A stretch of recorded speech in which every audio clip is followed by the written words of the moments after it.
কথা, আমরা তো ভালো বউ পেতে পারি, নাও পেতে পারি। আল্লাহর দুইজন নবী জাহান্নামী বউ পাইছে, তাদের বউ ভালো ছিল না এমন নবী দুইজন, যাদের কথা আল্লাহ কোরআনে বলছে।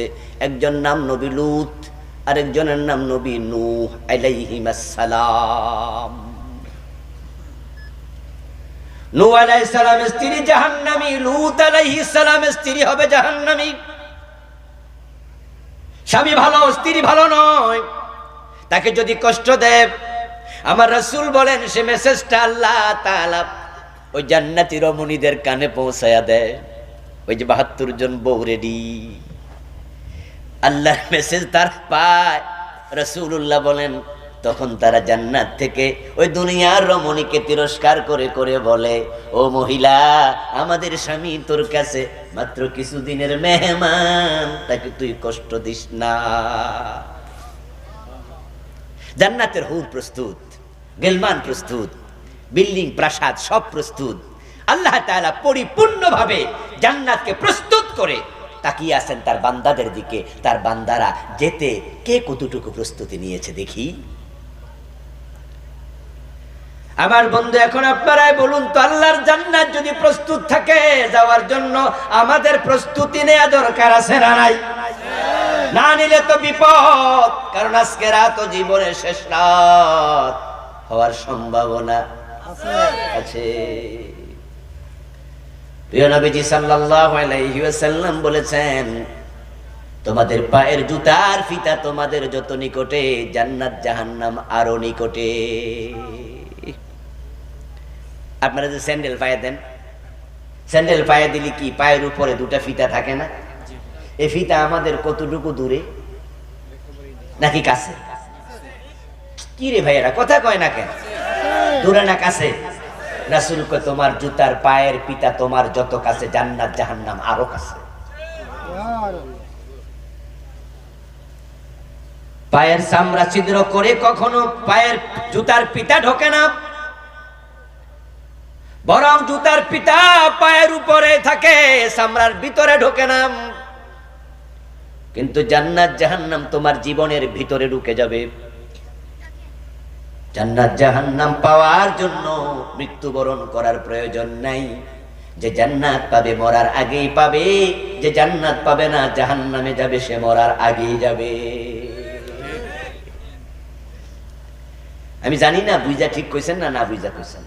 যদি বুঝা কোন তাহলে ঠিক আছে, আল্লাহর কোরআনের কথা আমি শুনাইছি, তাহলে এবার ঠিক কইতে অসুবিধা নাই।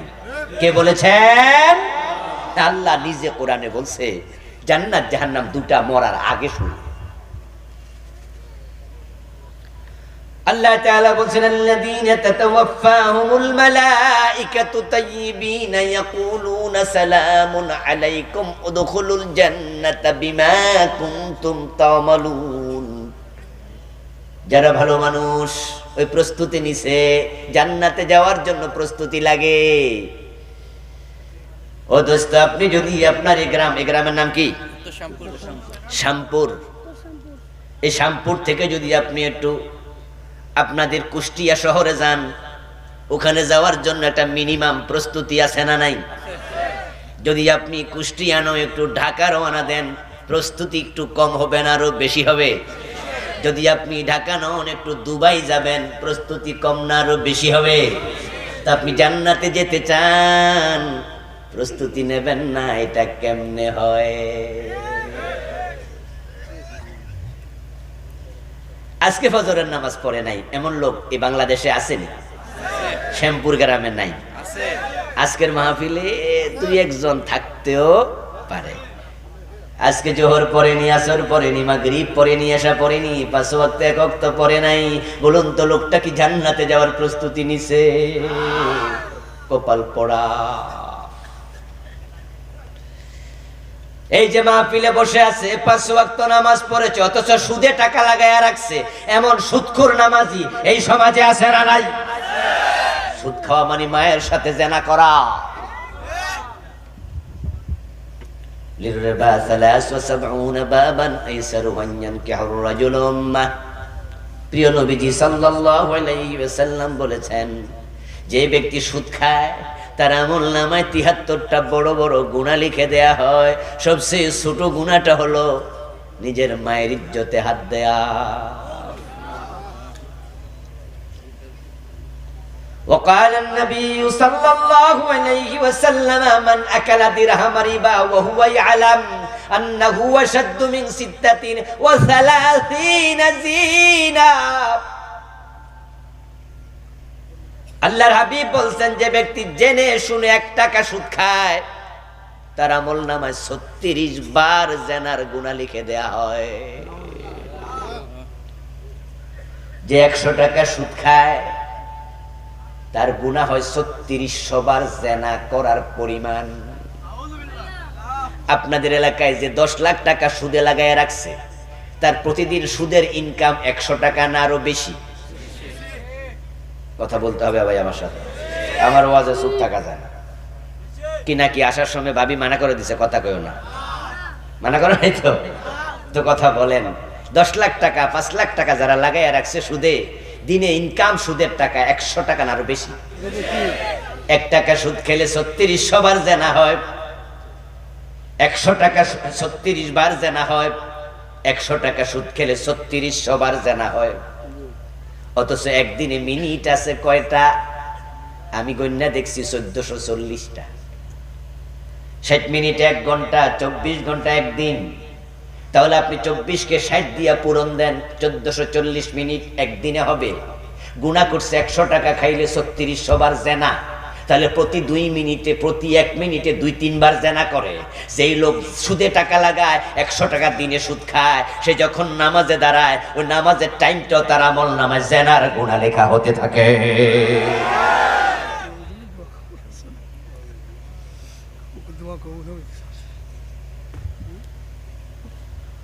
ও প্রিয় দোস্ত, যে সুদ খাচ্ছে সারাক্ষণ জেনার গুনাহ।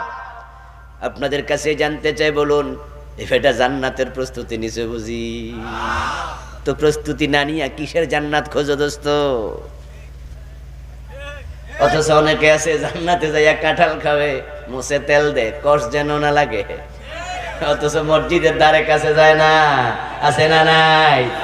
এই কুষ্টিয়াতে আরো বেশি। লালন শাহর মাজারে গেলে দেখবেন কত মুসলমান বসে আছে, নামাজে 1 ওয়াক্ত পড়ে না। ওরা কয় নামাজ নাকি লাগেই না।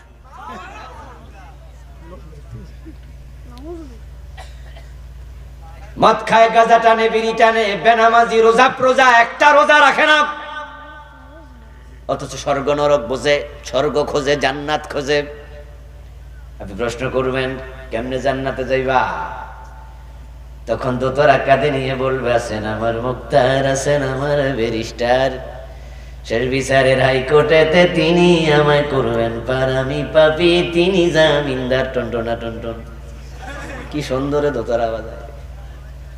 শেষ বিচারের হাইকোর্টে আল্লাহর থেকে ওনার পীর সাহেব হুজুর ওনারে কইয়া নিয়ে যাবে জান্নাতে।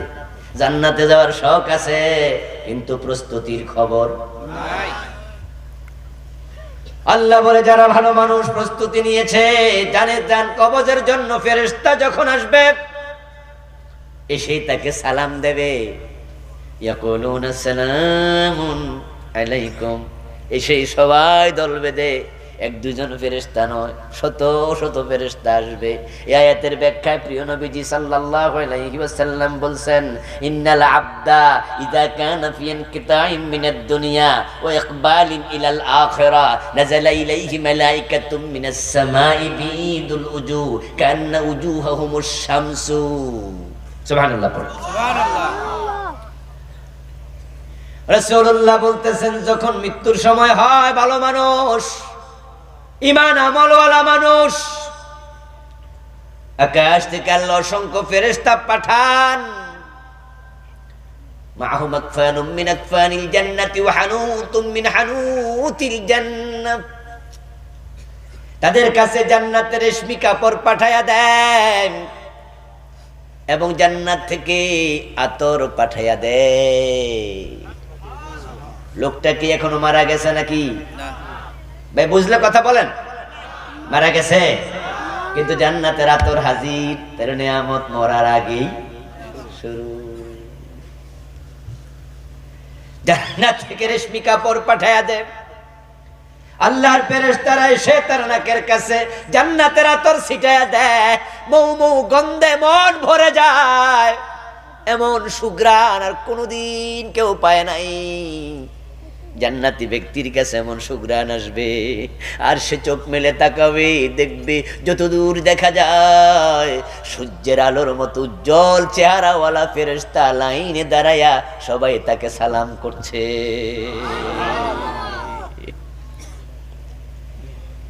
নিজেকে সে ভিআইপি ভিভিআইপি ভাবতে থাকবে।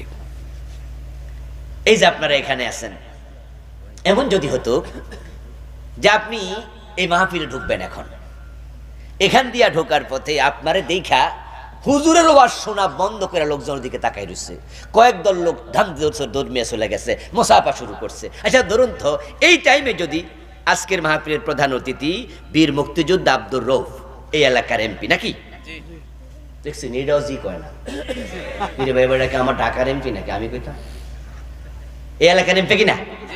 আচ্ছা উনি যদি এই মুহূর্তে এখান দিয়া ঢোকে, মাহফিল কমিটি দৌড় মারবো না? যারা দাওয়াত দিছে কি যাবে না?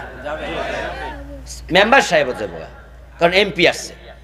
উনি এমপি সাহেবকে রিসিভ করার জন্য আস্তে করে নামবে, সাথে ৩-৪ জন চলে যাবে, আপনারা ওই দিকে তাকানো শুরু করবেন, আর যারা কোনায় আছে হেরা হ্যান্ডশেক করার জন্য শ্বাস নেবে। আচ্ছা এমপি সাহেবের জায়গায় এই ঘটনা যদি আপনার সাথে ঘটে, আপনি একজন রিক্সাওয়ালা, আপনি ঠেলাওয়ালা, দিনমজুর, আপনি এলাকার 3rd ক্লাস নাগরিক, জীবনে কোনোদিন কেউ আপনাকে দাঁড়ায়া চা দোকানে চেয়ার ছেড়ে দেয় নাই, আপনাকে রাস্তায় দেখে কোনো বাচ্চাও সাইকেল থেকে নেমে আপনাকে সালাম দেয় নাই, বরং ঘরের বউ পর্যন্ত আপনাকে কয় তোমার কাছে বিয়া বইয়া ঠকছি। এমন কিছু বউ আসেনি? আরে কত বালা বালা বিয়াই ছিল, কত ভালো ভালো বিয়াই ছিল, বাবা যে কার কাছে দিল তাও আমি হনে গড় করতেছি। মানে ওয়াইফের কাছেও আপনার ভালো মূল্যায়ন নাই, আর আপনাকে লোকজন হ্যান্ডশেক করবে সেটা তো বহু দূরের কথা। সেই আপনি যদি এখানে ঢোকেন, আর ঠিক এই এক এমপি আব্দুর রউফ সাহেব, উনি আসলে যেমন মানুষ মূল্যায়ন করে, যদি আপনাকে তাই করতো, আপনি তো মনে মনে ভাবতেন আমি কি ঘুমে আসছি না সজাগ আছি, স্বপ্নে দেখতেছি না তো। কিরে আমারে রিসিভ করার জন্য মেম্বার সব দৌড় মারছে। মাহফিল কমিটির মাসুদ ভাই কি নাম জানি হুজুরের, মাওলানা সাইদুল ভাই দৌড় মারছে, সবাই লাফাইতেছে, হুজুরের ওয়াজ শোনা বন্ধ কইরা আমার দিকে তাকাই আছে। আপনি ভাববেন যে কে রে, আমি কেডা, আমি কেডা, নিজেরে নিশ্চয় মনে মনে ভিআইপি ভাববেন।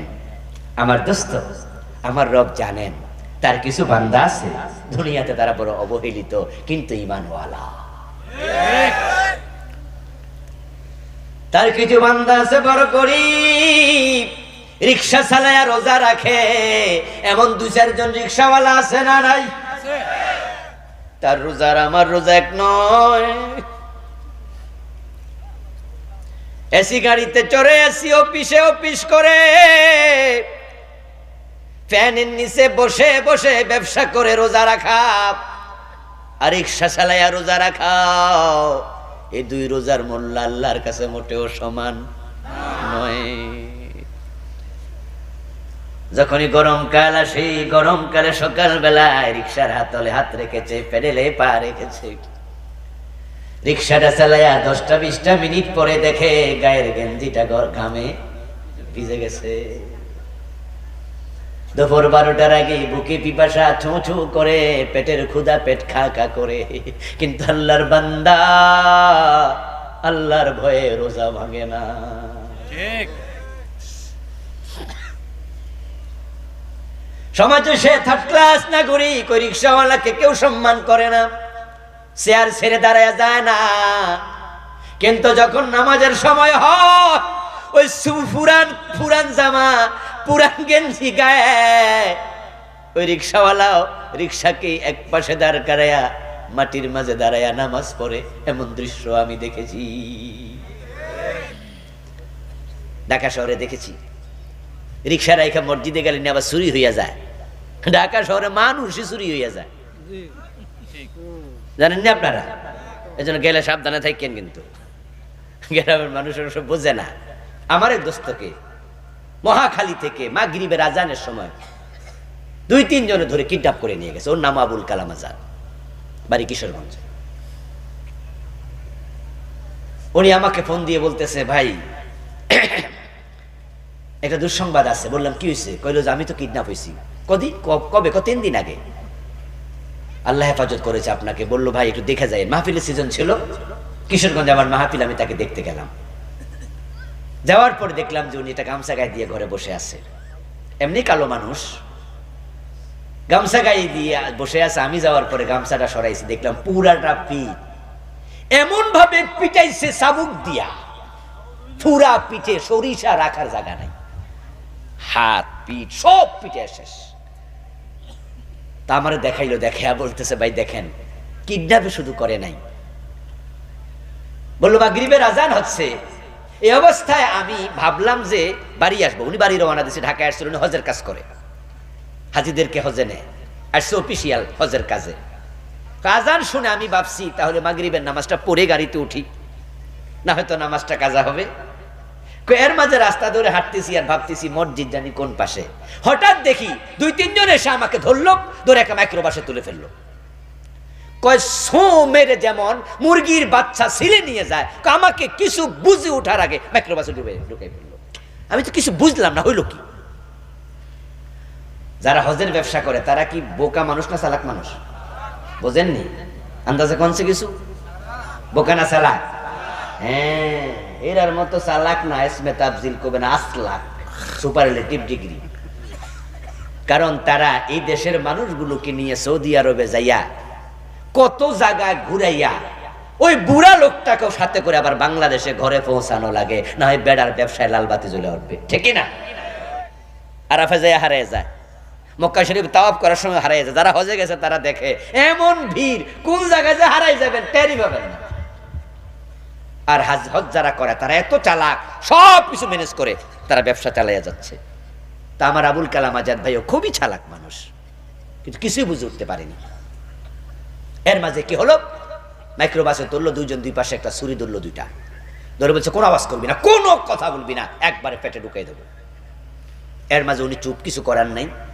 মাইক্রোবাস চলছে, গামছা দিয়ে চোখ বাঁধছে। তারপর উনি বলতেছে যে 1-2 ঘন্টা 3 ঘন্টা চলতে থাকলো। তারপরে গাড়ি থামলো, আমারে নামালো, চোখ খুললো, দেখি আমি জঙ্গলের ভিতরে, বিশাল জঙ্গল। তারপরে আমার মোবাইল নিয়ে বলতেছে, এবার ফোন দে, তোর বোর কাছে ফোন দে, ফোন দিয়া বল আমাদের এই নাম্বারে এত টাকা পাঠাইতে। এই কথা বলছে। উনি বললো যে আমি সাথে সাথে বলছি, হ্যাঁ দেও, আমি ফোন দিচ্ছি। কথা শুনবে না, এমন পিটানো শুরু করলো আমারে।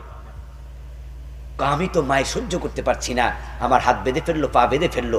পিটাইলো এই কারণে যেন আমি তারা যা বলে মানতে 1 সেকেন্ডও আর দেরি না করি। এরপরে কয়েক লাখ টাকা নিয়েছে কয়েকজন থেকে, অনেকগুলো বিকাশ নাম্বারের মাধ্যমে। তো নিয়ে পরে উনাকে আবার একবারে মাইক্রোবাসে করে ওনার এলাকার বাড়ির কাছাকাছি টোক নামে একটা জায়গা আছে কাপাসিয়ার পাশে, ওখানে রাতের বেলায় নামাইছে। নামাইয়া বলছে যে সামনের দিকে হাঁটতে হাঁটতে যাবি, পিছনে চাইবি না, পিছনে চাইলে আবার ধরে নিয়ে যাবো। প্রসঙ্গ কি ছিল জানি? মানুষও হারাইয়া যায়। কোন প্রসঙ্গে বলছিলাম? রিক্সা, ঢাকা শহরে রিক্সাওয়ালা। যেই শহরে মানুষ হারাইয়া যায় ওই শহরে রিক্সা চুরি হতে তো 1 মিনিটও লাগবে না। আমি দেখেছি রিক্সা রাস্তার পাশে দাঁড় করাইয়া আল্লাহর বান্দা গামছা একটা বিছাইয়া নামাজ পড়তেছে। তার দিকে তাকাইয়া আমার মনে হয়েছে এগুলোই তো জান্নাতি মানুষ। কারণ এই দেশে এসি রুমে থাকে নামাজ কাজা করে এমন জালেমও আছে না নাই? এসি রুমে থেকে রোজা কাজা করে। মানুষের বাসায় কামলার কাজ করে, মানুষের ধান কাটে, ধান লাগায়। নামাজের টাইম হলে গামছা বিছাইয়া খেতের আইলে নামাজ পড়ে ফেলে এমন নামাজিও 2-4 জন আছে না না? এগুলো জান্নাতের প্রস্তুতি নিচ্ছে।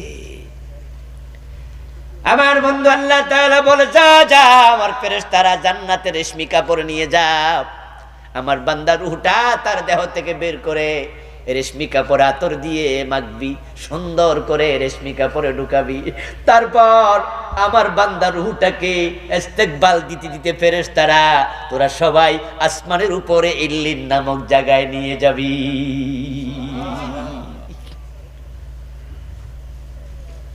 কোরআনে আছে উদখুলুল জান্নাতা বিমা কুনতুম তা'মালুন, ফেরেশতা যখন তার জান কবজ করে তোর বল ইয়া আইয়াতুহান নাফসুল মুতমাইন্নাহ ইরজিই ইলা রাব্বিকি রাদিয়াতাম মারদিয়া। ফেরেশতারা বলে ও আল্লাহর প্রিয় বান্দা, প্রশান্ত আত্মা, তোমার রব তোমার উপর সন্তুষ্ট হয়ে বসে আছে, তোমার মুলাকাতের অপেক্ষা করছে।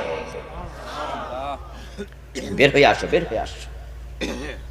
মুমিনের জান ওয়ান নাশিতাতি নাশতা, সূরা নাজিয়া শুরু হয়েছে ওয়ান নাজিয়াতি গারকা ওয়ান নাশিতাতি নাশতা। নাজিয়াতি গারকা হলো জাহান্নামের মৃত্যু, ওয়ান নাশিতাতি নাশতা হলো জান্নাতের মৃত্যু। জান্নাতীদের দেহ এমন ভাবে প্রাণ বায়ু বের করবে, কোন জিনিস সুতা দিয়ে গিট্টা দিলে ওই সুতা যেমন খুলে দিলে আস্তে করে পানি পড়ে যাবে, সুতা খুলে দিলে বস্তার জিনিসগুলো পড়ে যায়, আল্লাহর জান্নাতি মানুষের রূহ দেহ থেকে এমনি আলতো ভাবে বেরিয়ে যায়। সুবহানাল্লাহ। ولو ترى إذ يتوفى الذين كفروا الملائكة يضربون وجوههم وأدبارهم وذوقوا عذاب الحريق।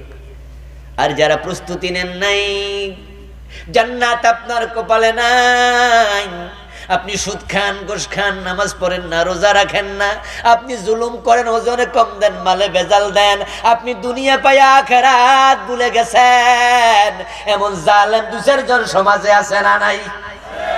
ওই কাফের ফাজের পুজ্জার আল্লাহ বলছে ও প্রিয় নবীজি, ওয়ালাউ তারা, যদি আপনি দেখতেন, ইয ইয়াতাওয়াফাল্লাযীনা কাফারুল মালায়েকাতু, ফেরেশতারা এই কাফেরের জান কবজ করার জন্য যখন আসে, আল্লাহ আসার সময় কয় জাহান্নাম থেকে আগুন দিয়ে বানানো চাবুক নিয়ে যা। ওই ফেরেশতারা জাহান্নামের আগুন দিয়ে বানানো চাবুক নিয়ে দলে দলে আসমান থেকে নামে। ইয়াদরিবুনা উজুহাহুম ওয়া আদবারহুম।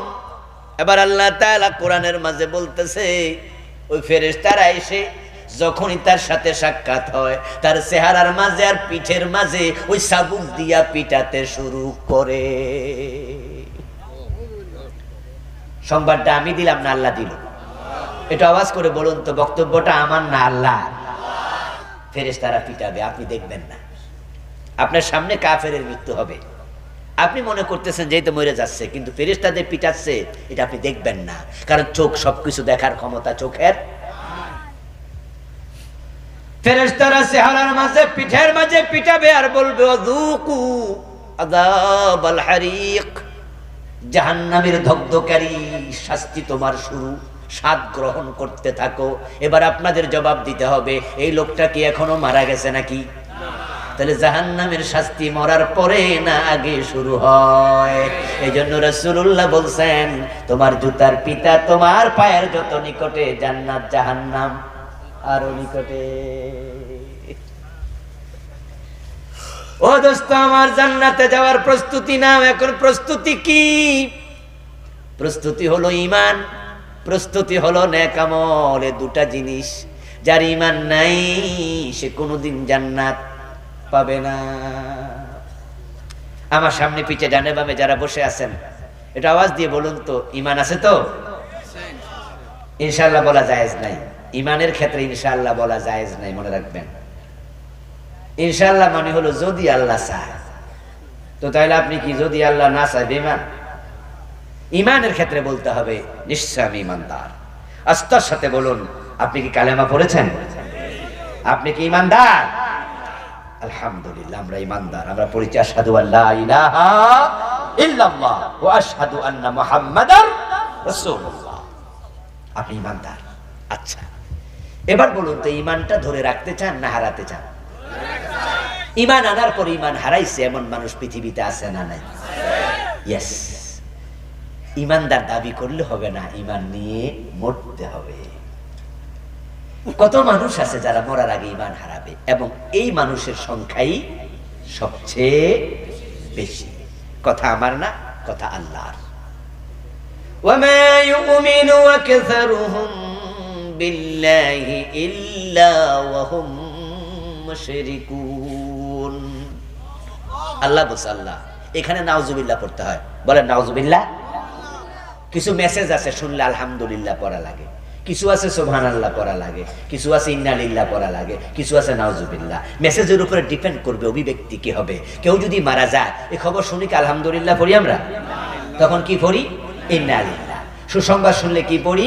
আলহামদুলিল্লাহ। আশ্চর্য হলে কি পড়ি? সুবহানাল্লাহ। খারাপ কিছু শুনলে বলি কি? নাউজুবিল্লাহ। এই আয়াত হচ্ছে খারাপ মেসেজ। ওয়ামা ইউমিনু আকসারুহুম বিল্লাহি ইল্লা ওয়া হুম মুশরিকুন। আমার আল্লাহ তাআলা বলছে তাদের অধিকাংশ ঈমান আনার পরে আবার মুশরিক হয়ে যাবে। এই যে আমার সামনে হাজার হাজার টুপিওয়ালা দাড়িওয়ালা কিন্তু ঈমানওয়ালা কয়জন আল্লাহই জানে। কালান নবী সাল্লাল্লাহু আলাইহি ওয়াসাল্লাম ইয়াতি আলান নাসি জামানুন ইয়াজতামিউনা ফিল মাসাজিদি লাইসা ফীহিম মুমিনুন। প্রিয় নবীজি ভবিষ্যৎবাণী করছেন এমন এক জামানা আসবে যেই জামানার মানুষগুলো জামাতের সাথে নামাজ পড়বে, জিকির করবে, মসজিদে একত্রিত হয়ে তালিম করবে, কিন্তু একটারও ঈমান থাকবে না।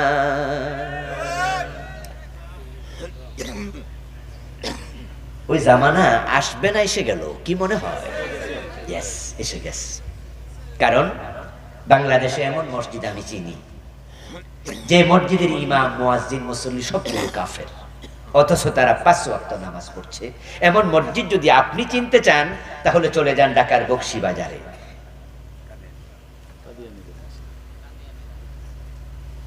কাদিয়ানীদের মসজিদ, আহমদিয়া মুসলিম জামাত মাদ্রাসা আলিয়ার পাশেই, খুব দূরে নয়, অনতি দূরে ওদের মসজিদ আছে। কাদিয়ানীদের মসজিদে ইমাম নাই? কথা বলুন না। মুয়াজ্জিন আছে, নামাজ পড়ার মুসল্লি আছে, ইমামও কাদিয়ানী, মুয়াজ্জিনও কাদিয়ানী, মুসল্লি সব কাদিয়ানী, নামাজ পড়ছে 5 ওয়াক্ত। বলুন তো কাদিয়ানীরা মুমিন না কাফের? তাহলে কাফেররাও নামাজ পড়ছে আমাদের বাংলাদেশে, যে মসজিদে একটাও মুমিন না। আহমদিয়া মুসলিম জামাতের মসজিদে সাধারণ মানুষের প্রবেশ ডিজেলাও। ওদের মসজিদের গেটে সারাক্ষণ দারোয়ান থাকে। আপনি যান সেখানে নামাজ পড়ার জন্য জোহরের সময়, আপনাকে জিজ্ঞাসা করবে কি নাম, বাড়ি কই, পরিচয় কি, আপনি কি আহমদিয়া? আমার নাম অমুক, বাড়ি অমুক জায়গা, এ হলো আমার পরিচয়। আহমদিয়া এটা আবার কি জিনিস? তখনই বুঝা লাগবে যে আপনি কাদিয়ানী না। মসজিদ দেখাই দেবে আপনার মসজিদ ওইটাতে যান, এইটা না। আমার দোস্ত কাদিয়ানীর মসজিদে সবগুলো নামাজ পড়ছে কাদিয়ানী গুলো সব বেঈমান। আমার দোস্ত বাংলাদেশে মসজিদে গিয়া সেজদা দেয় আল্লাহকে, দরবারে যাইয়া পীরের পায়ে সেজদা দেয় এমন লোক বাংলাদেশে আছে না নাই? যে দরবারে পীরের পায়ে সেজদা দিল মুমিন না মুশরিক? মুশরিক। ওই লোকটা কি জুমার নামাজ পড়ে না? সে মুশরিক হয়েও নামাজ পড়ছে।